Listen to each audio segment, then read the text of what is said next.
Semasun wanyane madon shimakente wasi Yesu KRISTU. Atama ati orumbi nilungu ahene. Kasemi Nkst Amera. Ken KELASE wembi. Si kase neke nyomidubu wa maikundu. Mangunka kasetu wosu shoho ajene. Kwa kuan uming number mom.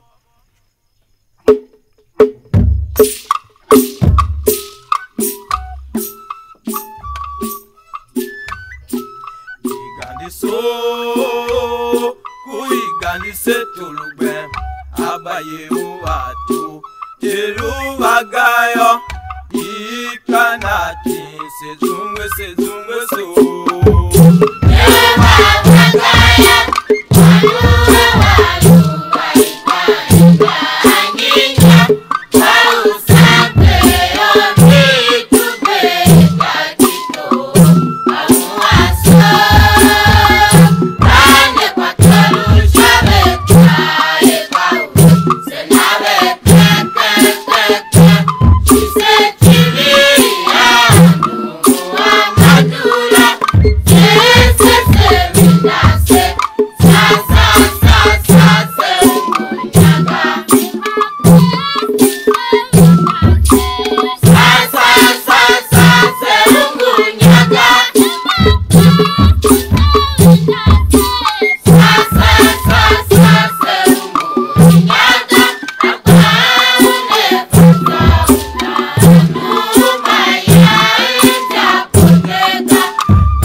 kuigani setulugbe abaye uwatu telu bagayo ikanati sezungwe so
Maleutu wasi Yesu luyembe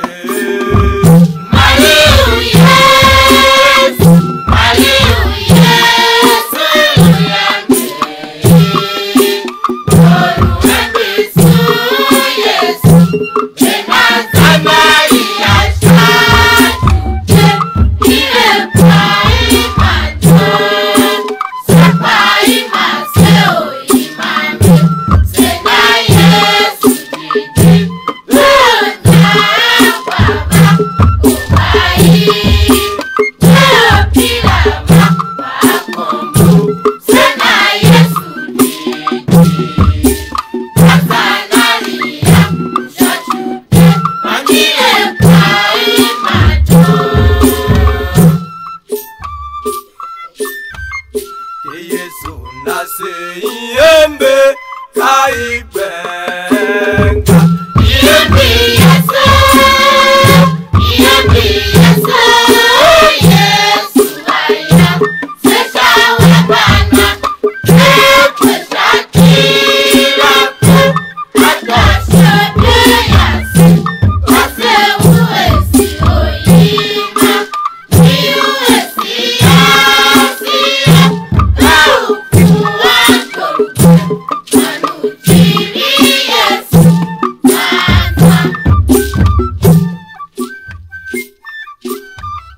Maleutu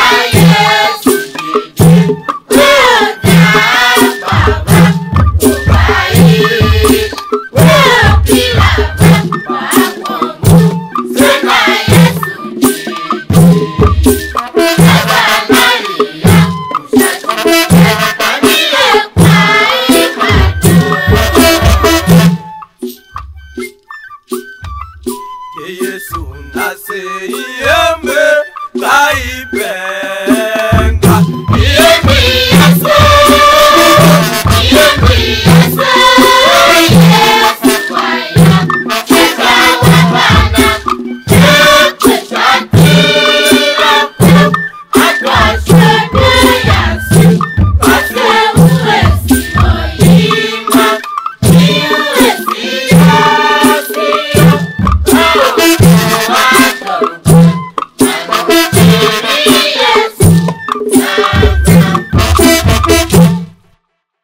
Wakwan uming number 1.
Ìlú Jésù tọgbà gẹ́gẹ́ yìí láyé tó, Jésù yìí máa mú.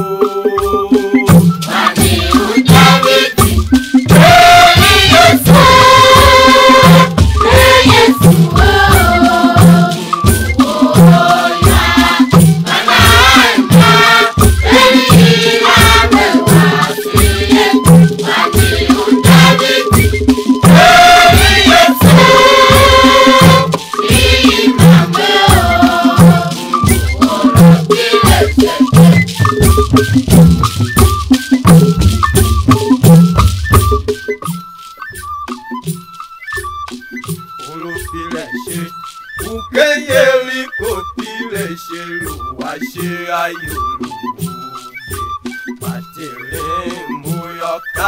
Ṣe àjíjìnyí tẹ̀lépì bẹ́ẹ̀ni láwé.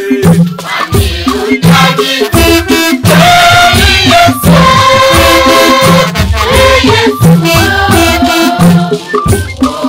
oya, bàbá ẹ̀ka, èyí lábẹ́wà sílẹ̀. Wàní Dávídì, Jésù.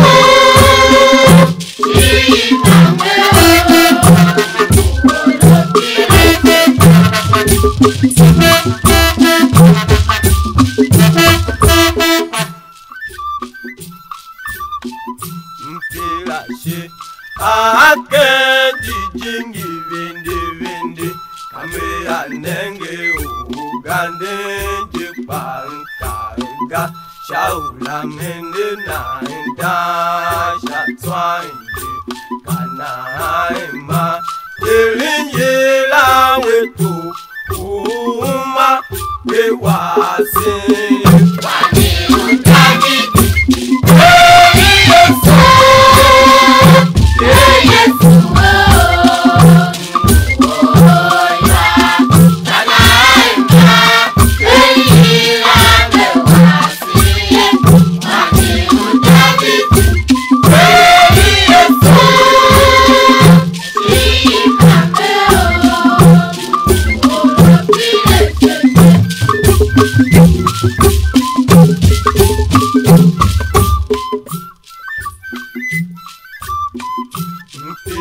ṣe akejijingi ṣàpà òkèmí kẹ̀kẹ́ so lágbàyọ mọ́tọ́lù mẹ́fà wẹ̀ṣù nǹkan pàǹgó palẹ̀ mú àpàlẹ̀ kàná ẹ̀ma tẹ̀lé yìí láwẹ̀ tó kùmà gbé wá sí. Wàní Dávídì, Jésù,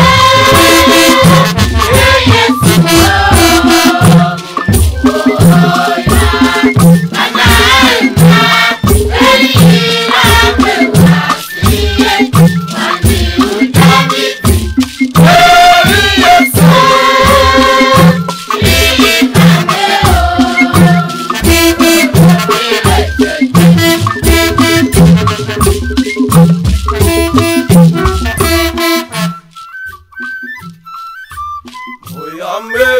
Anatolu shatele me onutu.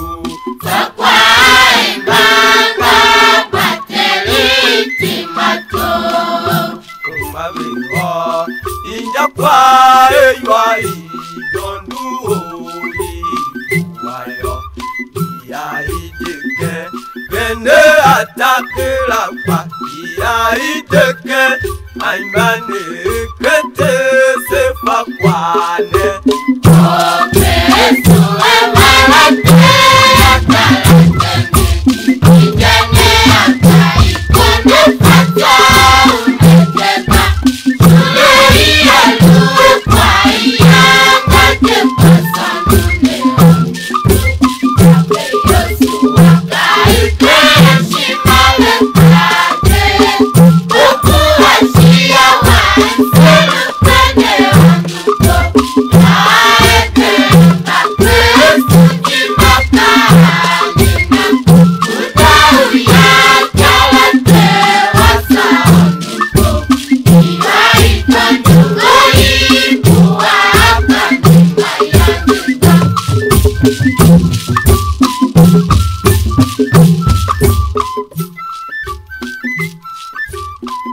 Ameliana tulusha teleme onutu.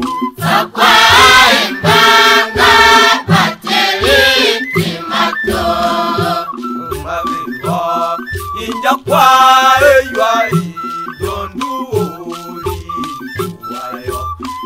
Ya ideke kene atakira kwa. Ya ideke aibane kente se fakwane. Oh, KRISTU emalate atalate. Kene atai kene taja umejeta. Iya luwe kwa iya majepa sonume unito. Ape yosu wakai keshima wekate. Oku ashia waiselu kene unito.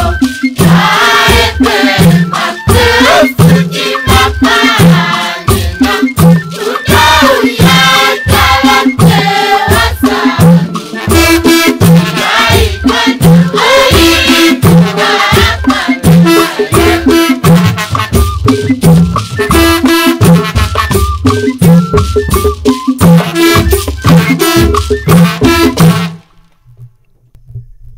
Wakwan umim numauta.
Godoga chia sakega umakulawa oye mayemu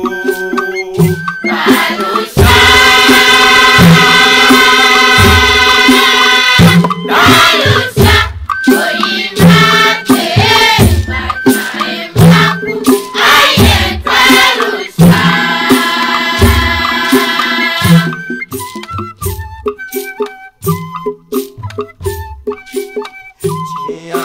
hamaga chia kusaga umakulawa oye mayemu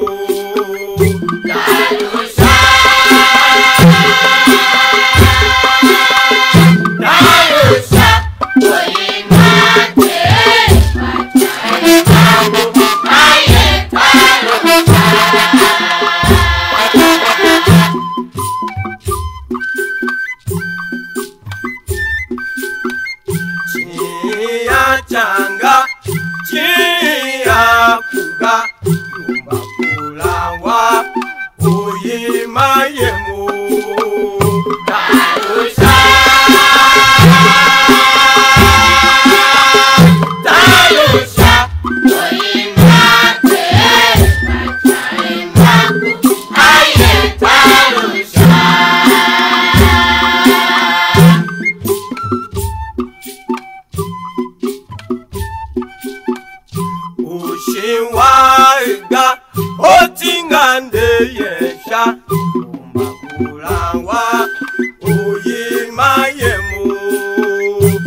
ye dalosha.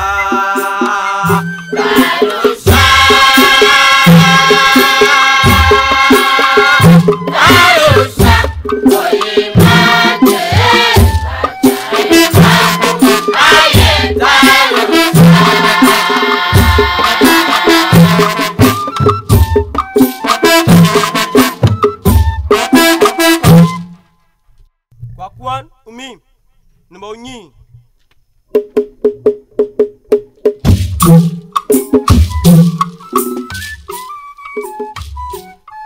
Wautelane NONGO, ewayo sami. Wautelano Shiwayo sami. Lewandu Kae kwae anambagene Kuwe anambagene Monyampa Kailuku wewe wayo shami Amonya ela idembagene Patomo kuwela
Malwa mawa kaune nana kwa unya nana la kangu yose madondo selune ala kwa utega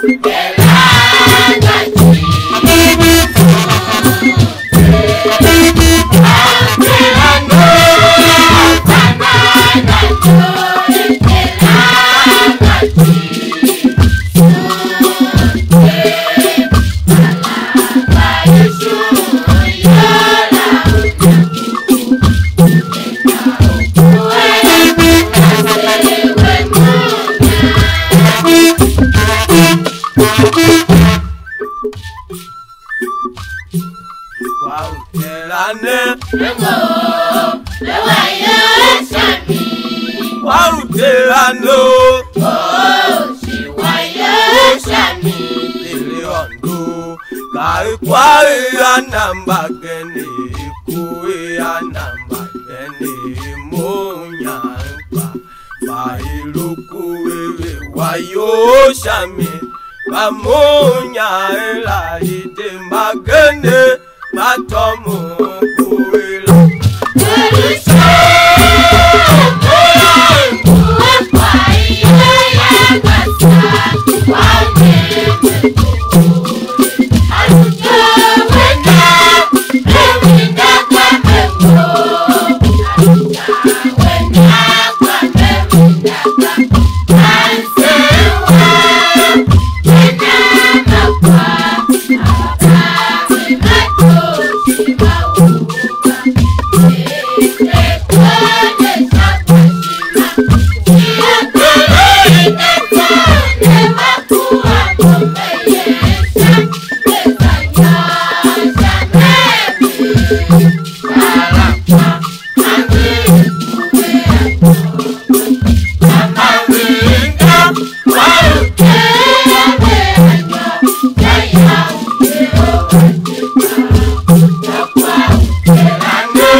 Tekane temalwa mawa kaune nana kwa unya nalaka Dosi matundu silune Alaha kwa utega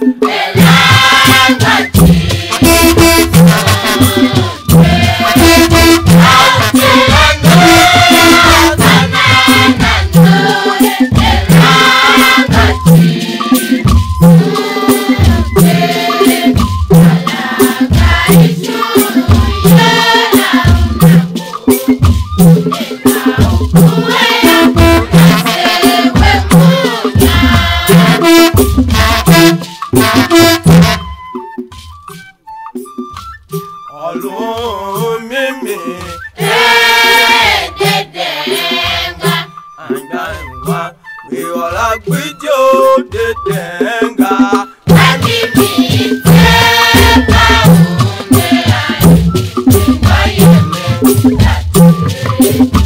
Nanti kaya Kumari uyangi bantu Takulana Yesu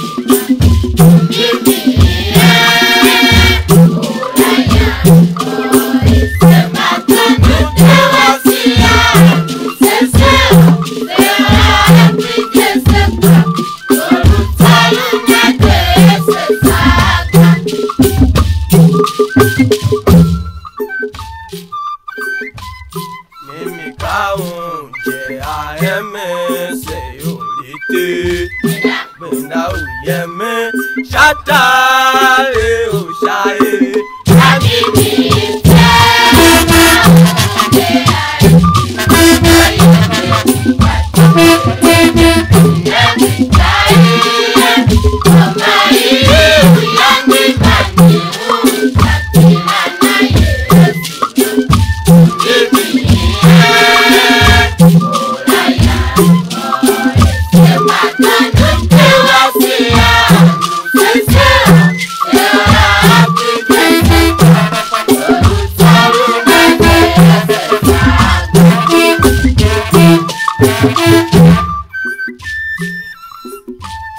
Ogelu uwange atai kwepete seda zanza Lukeni kangelungi Yesu ande enena Ineuye saluka walene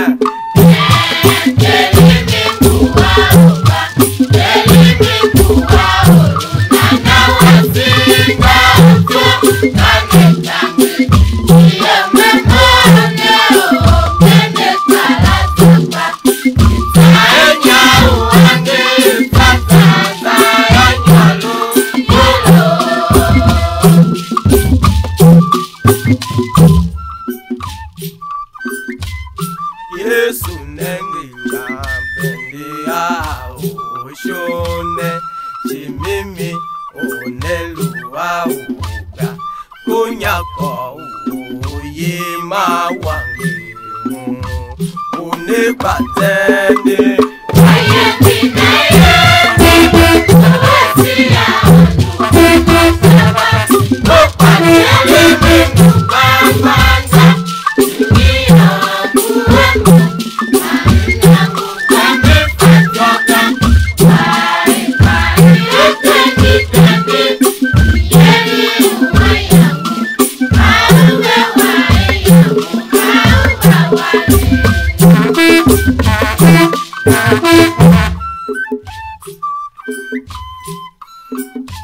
Ogelu uwange atai kwepete seda zanza Lukeni kangelungi Yesu ande enena Ineuye saluka walene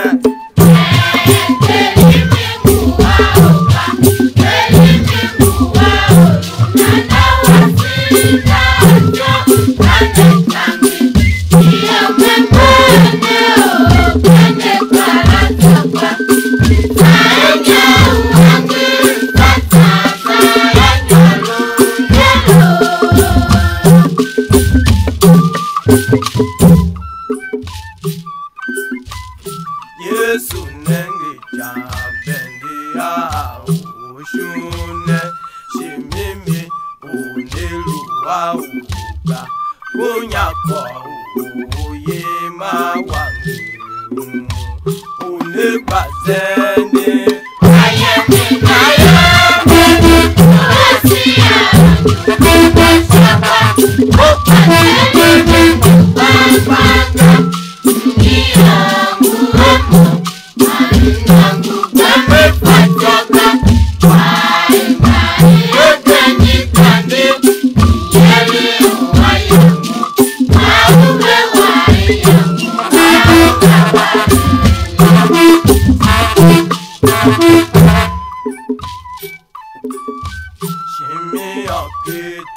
wasi Yesu tele uti lomo pai ange shima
wasi Yesu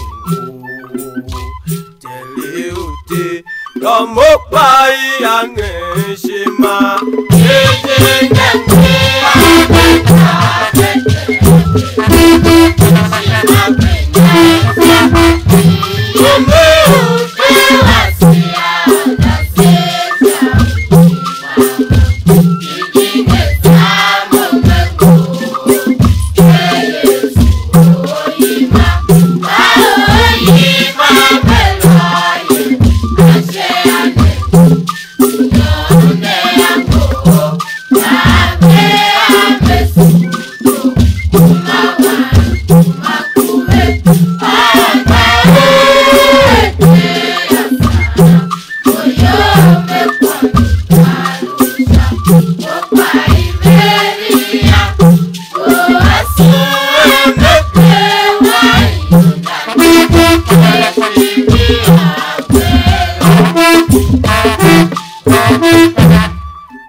Meleki yeshikemba muabi olumati une ono nai ikweye undukasi baiva kuma Naomi kwase na idene na vezwa uyeme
Yeshikemba muabi olumati une ono nai yekweye undukasi baiva kuma Naomi kwase na idene na vezwa uyeme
time.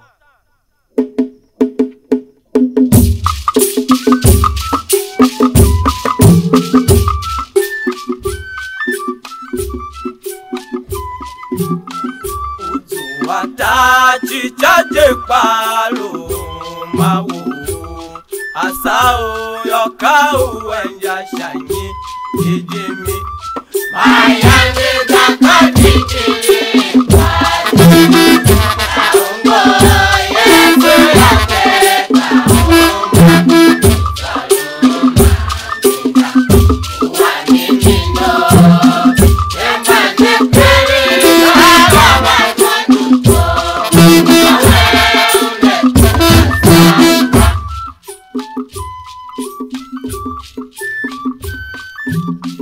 Unyawa tua tachicha ayai kwa shimana nyembe aluyane mkule tunime Lazaro yanga kwe tuunde anja shanyi ijimi Mayande zakatitiri kwachi NONGO Yesu yakeka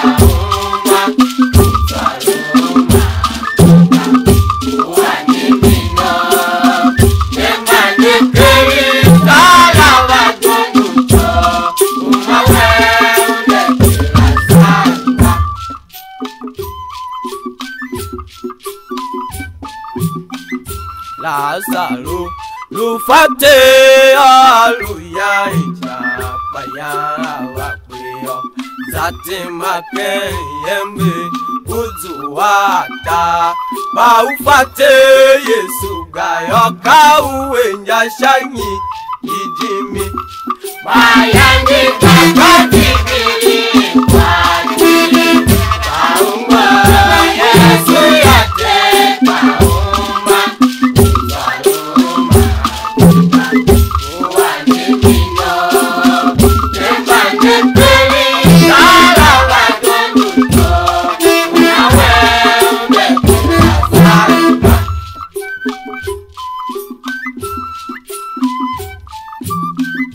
Bibiluwa kamimi kaiyeje gamadondo akachi ngaile sipaka uiluse anja senengia wauyose tikulenena Yesu wote umeshona watukaitani na iweteu Oseti zaidi oketale ukipiti seuma Kristu kanaluelese tawe inemesema anutalu esenya ishatale utalu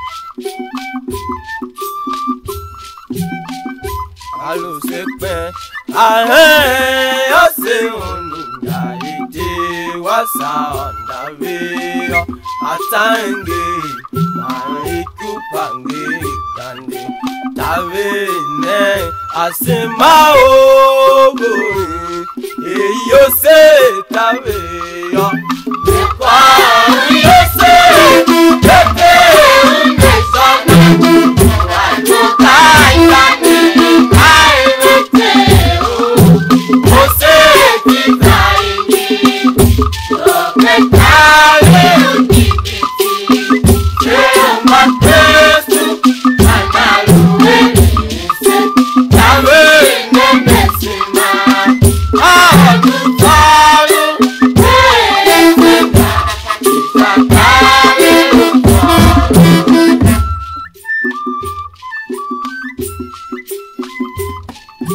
Elewana umba mingi inja iya yunawe engale uniniwe eshienu shira jongu ya ikweyo Kape umawani katalulika uone na mana wambea Ewa uchi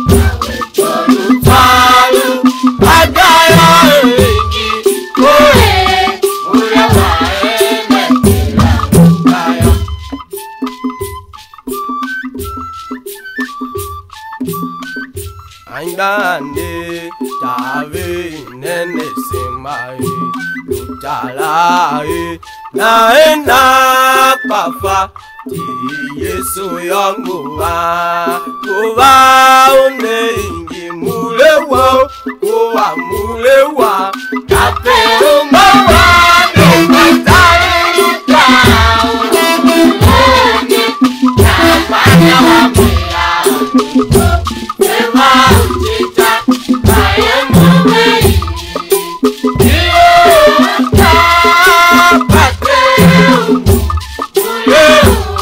Machechi Nawe Tolu Agaya Ingi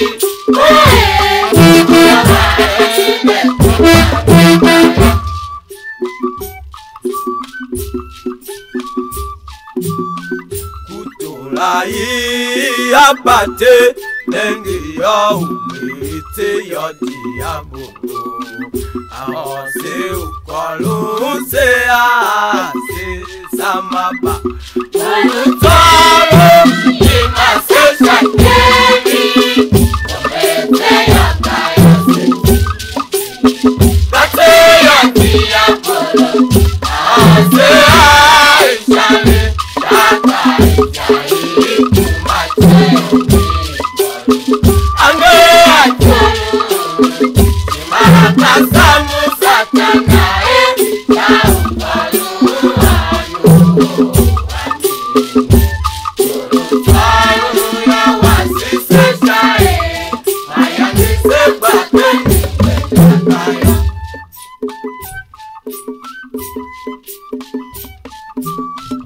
Kutulai abate Nengi yo umite yo diabo Ahon se ukolu se a se samaba Toro ima se shakeri Omete yo Kate yo diabo Ahon se a ishale Shaka ishale Kumache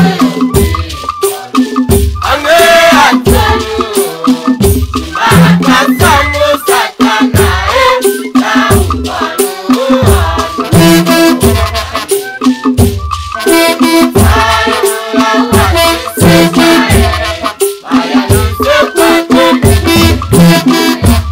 Kwa kuwa umi Matrata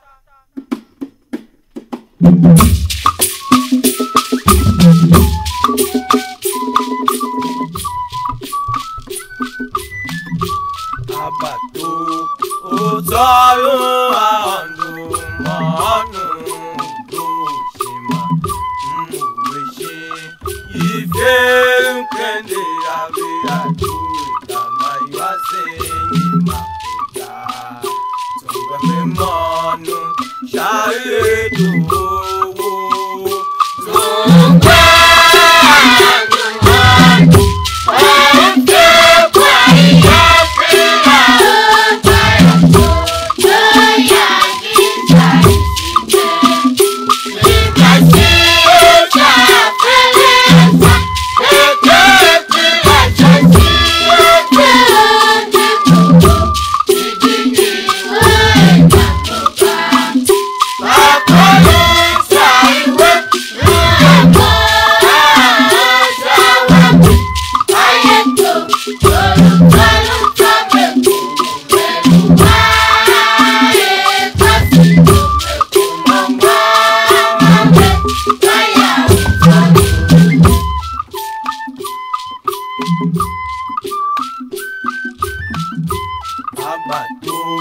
Afele akayuwe jangele kekuwaye Iyo gendisi uwansolu aliamuna Shiyu kamelu Eni kweyo nenge ukeme kauga Mwa shudu Tewa imamo Tungwa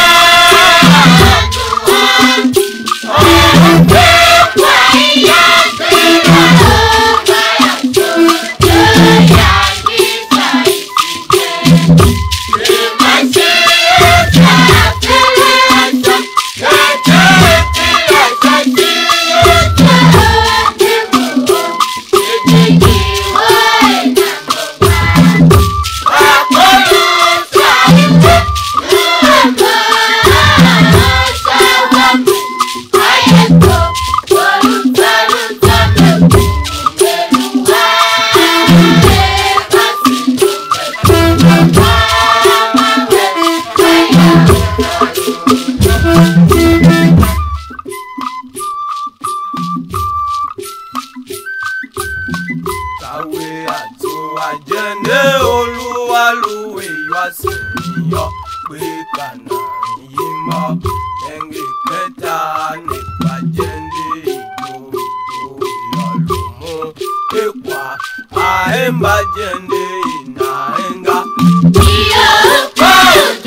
Jende ura ulu agisha miga Egene kausupa ululu agiga Uda sedua Jende te wasaonu Uwakwe akane chila Leuna lumo Jende na eiyaga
Zesha kwa gane nguti mizikwa yubakavenga Aba kwe kuti atumbo nawe malonye Aboti uwa sule na kwaluwa Kishilo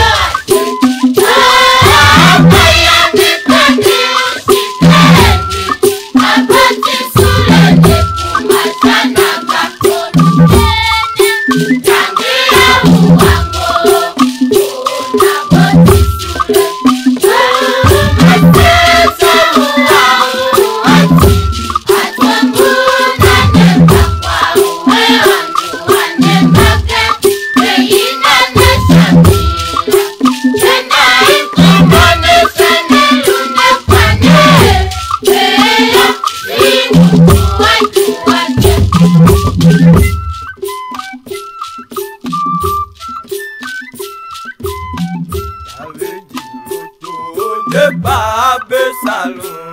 Wana yange isailu Shikwa ugo Ya empe kwa utira neo Ya depende na vega Aboti uwa sule na kwaluwa Abaya mipani ushikeni Aboti sule nekuma sana kakonu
no tankalwa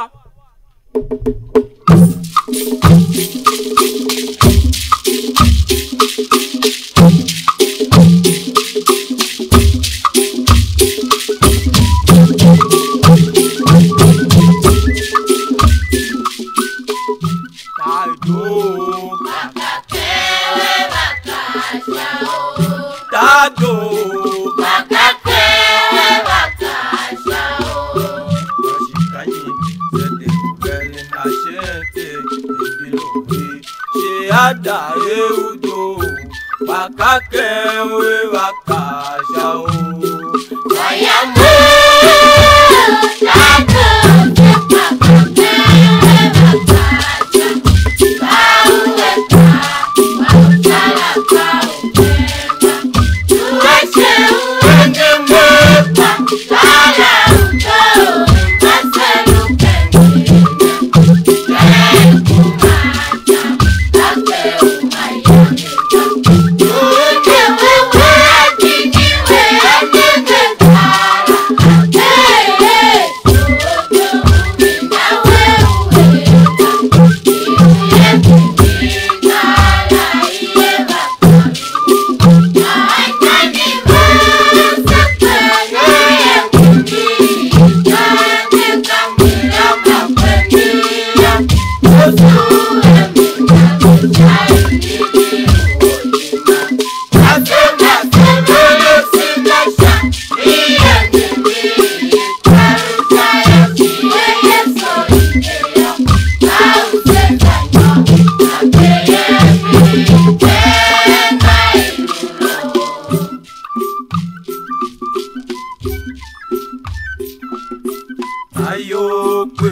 Pewe avala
Ada eudo bakake we bakasha o Ayambo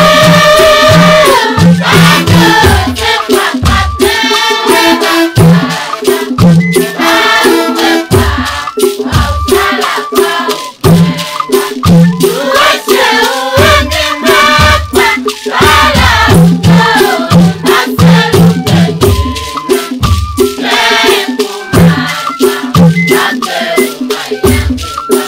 Thank you.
Makawa, waumuwa, besemba lomo, bisiru zawana yembi. Makawa, besemba lomo, bisiru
Wakwan umi mbanieni.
Yeah.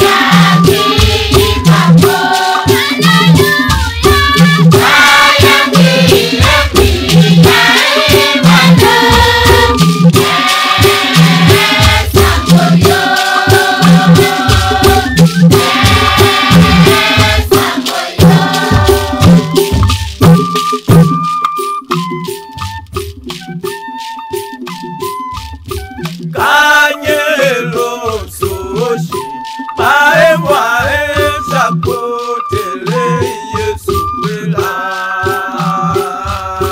kanyilo suoshi maewa sapotele Yesu kwela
Yangete Yesu luya shachiwa shache uwaremo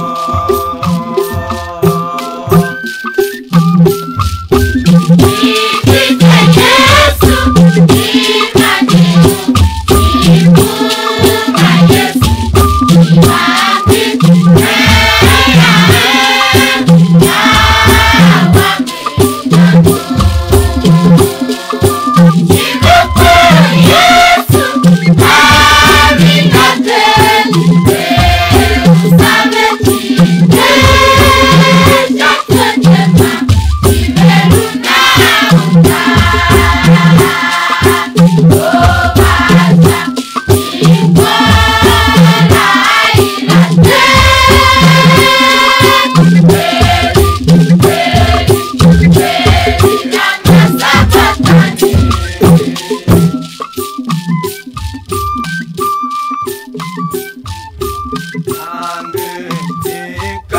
Shekuje Yesu bado awange mongiwa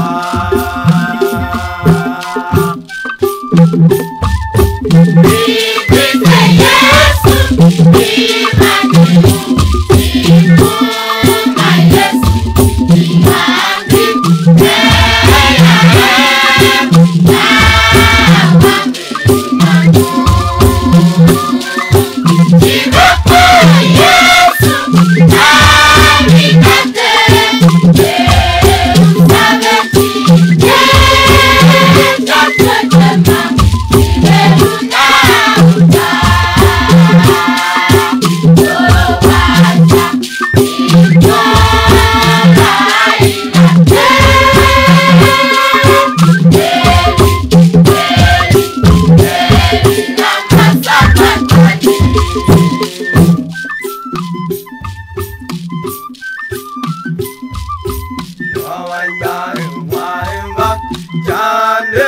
Shachiwa mawe pa pasekule nese chivio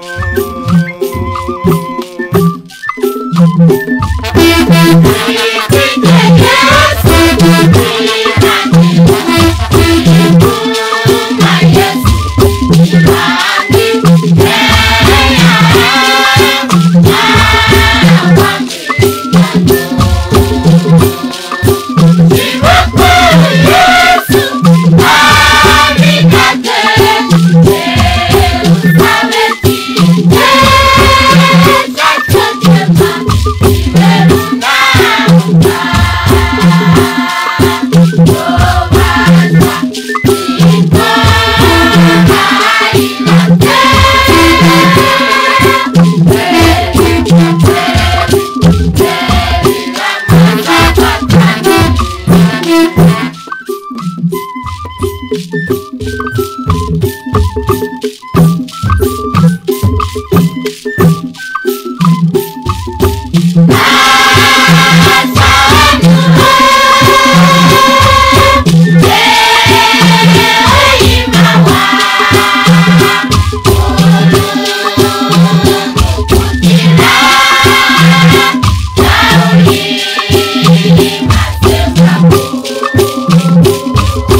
Sema Sokru and a time can look at recording.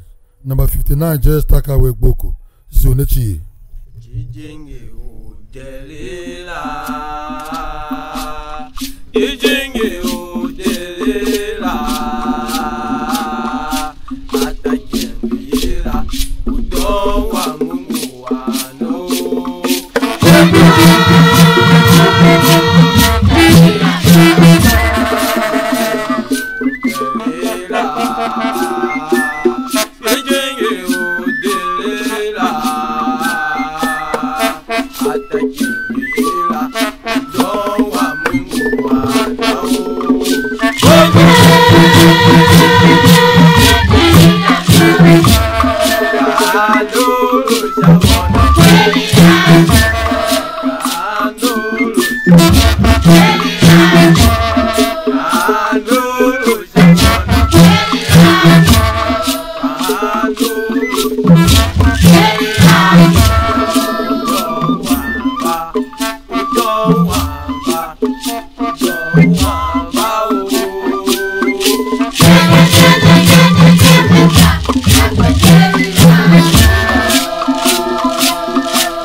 Sesune show ngwa kaset ne on do te avene dodo